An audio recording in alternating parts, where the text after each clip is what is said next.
Theologian Paul Tillich defined faith as the ultimate concern of our lives. This definition does not pertain simply to what we believe, but how what we believe affects the rest of our lives. Christians believe that our lives should revolve around Jesus, but in reality it does not for many Christians. In our lives, we find that many things become the center instead of Jesus. And then it is questionable whether or not we can actually truly say we have faith in Christ, when the center of our life, our ultimate concern, is something else. Even when we do have Christ as our ultimate concern, many times our faith is still immature. It needs to grow. It needs to come to a greater understanding. Our understanding of faith passes through many stages in our life. Understanding how faith develops helps us be better pastors and better Christians. Stages of faith is an approach that was developed by Dr. James Fowler of Emory University in his book, Stages of Faith. It was based on psychological developmental models. Now, don't let that put you off, because what it says is really very applicable to the Christian life. It's based on writings of psychologists Erikson and Piaget back in the 50s and early 60s. Stages of faith cannot be treated as absolute. It's not that everybody goes through them in exactly the same way or anything like that. But it does reflect on how Christians develop their faith through life. It is simply a description of how we grow in faith. As such, it has a direct application to us and gives us an insight on how we and how our children and how our members of our church manage to grow in faith, and gives us some clues on how we can help that process happen. Faith is our ultimate concern. Faith is the ground on which we stand. It holds us up in times of crisis and gives us a reason to live. Let's picture our lives as having three dimensions. One side is our physical dimension. This includes our bodies and all the parts of our psyche connected with the body, appetites, desires, weaknesses, everything that associates with the chemistry of the body and of the brain. On the other side is our psychosocial dimension. This includes our relationship with society and with other people. The third side is our faith dimension. Our faith dimension supports and strengthens us to withstand the pressures from our body and from the world. Pressures from within and without assail us, and if it were not for faith, we would crack and fail. The foundation of faith develops over a lifetime through different stages. The first stage is childish faith. This is the faith of an infant, of a preschooler. The child believes everything. He sees no difference between things that are real and things that are imaginary. The child's parental figures are all-powerful and all-knowing. The child believes whatever the parent says. Moral obedience for the child is based on avoiding pain and the disapproval of parents.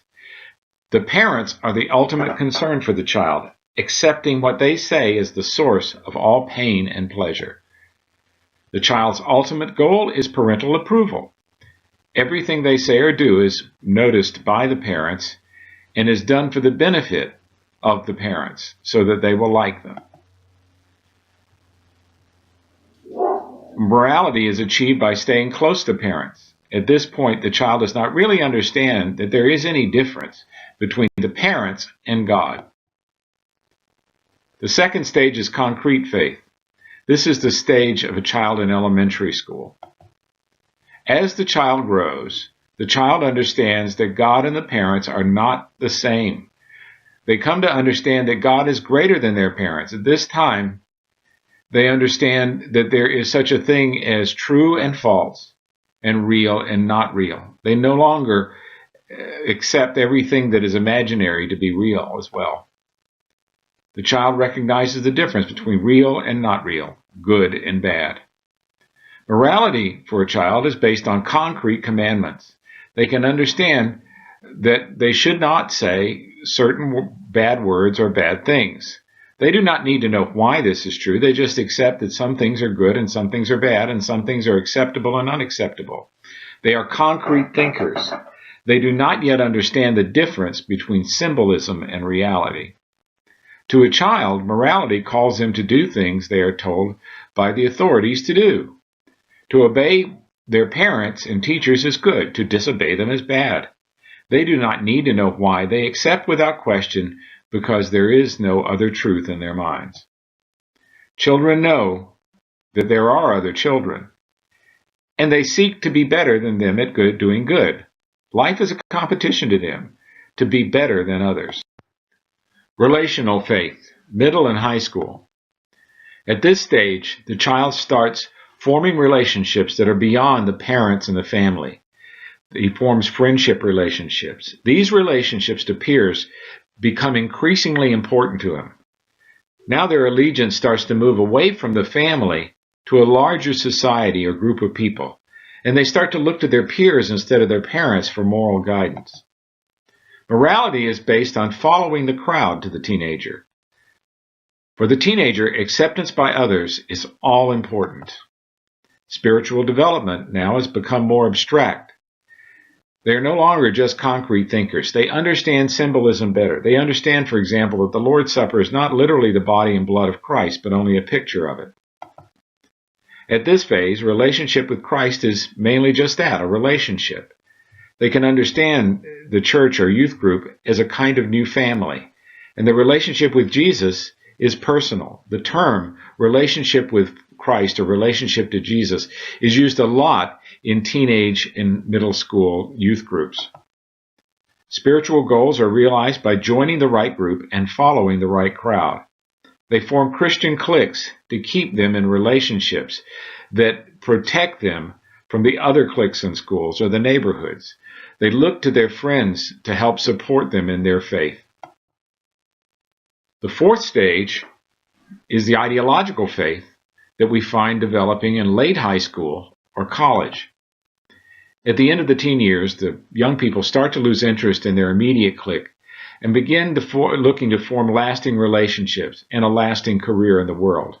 They're looking for careers and mates, and they need a more mature faith that will assist them in that process as they go out into the larger world.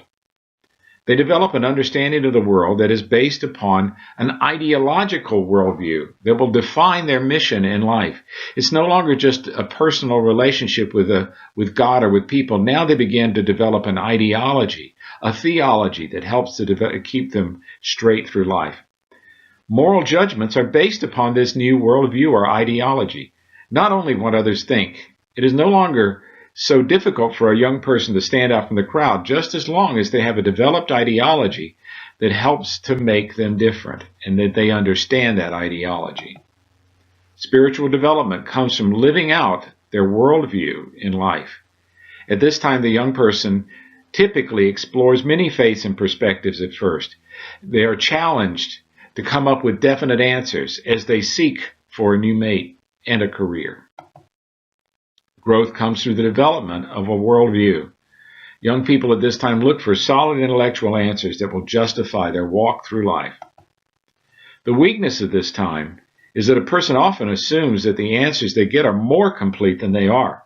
They can divide the world into strict ideological or moral lines and assume that people who disagree with them or are not perfect in their application are less moral than they are, and sometimes find themselves incapable of accepting diverse people and ideas. Sometimes they see hypocrites everywhere except in themselves. The fifth stage of faith is the integrative faith, which comes usually in the middle to later years of life. An ideological faith can last for a very long time. In fact, many people never progress beyond an ideological faith. But as we struggle to live in this world, we rub up against other views and ideas. As we do so, we come to recognize the incompleteness of our own worldview, that we really don't have all the answers. We learn that there is a lot that we do not know or understand. Morality becomes more complex now. centering not just on being right or wrong, but also about how to be a good neighbor with others. We seek to live at peace with others, even with whom they disagree. We still believe in our view of God. Our ideology does not necessarily change. We do not substantially alter our convictions, but we have to learn to believe in spite of contradictions that we may not understand. We may not understand why evil is in the world, but we come to accept Jesus anyway and live with that mystery. The rituals and practices of the faith which have sustained us since we were children become more important to us now. We still seek for answers, but we're better able to understand that some things will forever be a mystery. The last stage that Fowler talks about is universalized faith. Universalized faith, he says, is not common. In fact, it's quite rare among believers. In this final universalized phase of faith, we have come to embody many of the things that we talk about when we discuss the image of Christ. We no longer struggle with contradictions. Our faith has become internalized, and we're truly comfortable with it. Our view of right and wrong is not simply based on rules or laws, but on the love of God and on service to others. Spirituality at this point is a natural part of our life. We see Christ behind everything that we do and see. We see him behind everything that happens to us. The presence of God is with us at least most of the time, if not all the time. The rest of our earthly life, comes across as a metaphor for greater heavenly realities. At this time, we truly become a walking representative of the love of God. People around us are attracted to Christ by the lives we live, and we are free to be enriched by the people around us. Fowler calls this a zone of liberation that comes from those who come to this point of life, who have universalized their faith and see the imitation of Christ in their lives. In this last stage of faith, we come close to the goal which we have been seeking for our whole life, which is the imitation of Christ. None of us will ever fully achieve that in this lifetime, but we can come a lot closer than we are right now. The imitation of Christ is not fully achievable now, but we can be closer. As we live in the love of God and the love of others, we become more and more like him. For a minister or pastor, this is not only our final stage, but it is what our congregations have been wanting for us all along. That we would represent Christ to them, to be a true and living representative of his love and his power. Faith is the key.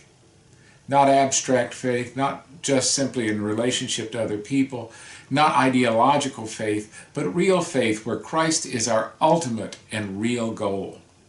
That is what it means to live fully in the imitation of Jesus.